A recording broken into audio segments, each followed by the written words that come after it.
नमस्कार, मी विलास कर्वे, कल्याण पश्चिमेत राहतो. 17 ऑक्टोबरला सकाळी 9:30 ते 9:45च्या सुमाराला आयर ऑटो प्राईम सर्व्हिस सेंटरमध्ये मोहने रोडवरती मी माझी गाडी सर्व्हिसिंगसाठी दिली होती.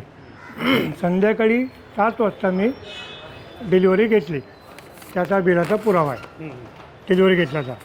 आणि त्याच दिवशी संध्याकाळी 4:57 मला कल्याण ट्रॅफिककडनं एक चलन आलं आहे. चलन आल्यानंतर चलनाची किंमत त्यांची 500 रुपये. प्रश्न 500 रुपयाचा नाही आहे. त्यांनी फोटो पाठवले, ते त्या लोकेशनचेच मला मान्य आहे. पण त्या लोकेशनवरती त्यांनी जे अक्षांश रेखा लॅटलॉंग जे दिलेत ते त्यांनी पसरी पुलाचे दिलेत. ह्या सगळ्याचे मी स्क्रीनशॉट काढून ठेवलेले सगळे पुरावे माझ्याकडे आहेत. चलन आल्यानंतर ग्रीव्हन्सेसमध्ये मी माझी तक्रार त्यांना नोंदवली की तुम्ही म्हणता त्याप्रमाणे चलन मला मिळालं आहे, पण माझी गाडी 17 ऑक्टोबरला सकाळी 9:30 नंतर आयर ऑटो प्राईममध्ये होती.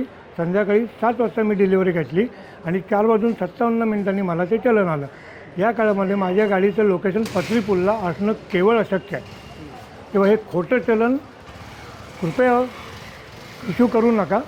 लोकांची लूट होते याच्यामध्ये. आणि प्रश्न 500 रुपयाचा नाही आहे. संबंधित माझं चलन हे कॅन्सल झालं पाहिजे. तक्रार दिली, त्याच्यावरती त्यांनी दिलं की नाही, जे काही चलन दिले ते बरोबर दिलेलं आहे, तुम्हाला ते पे करावं लागेल. हे असं चालणार नाही आणि मी ते काही पे करणार नाही आहे. हे सगळे पुरावे मी देऊ इच्छितो.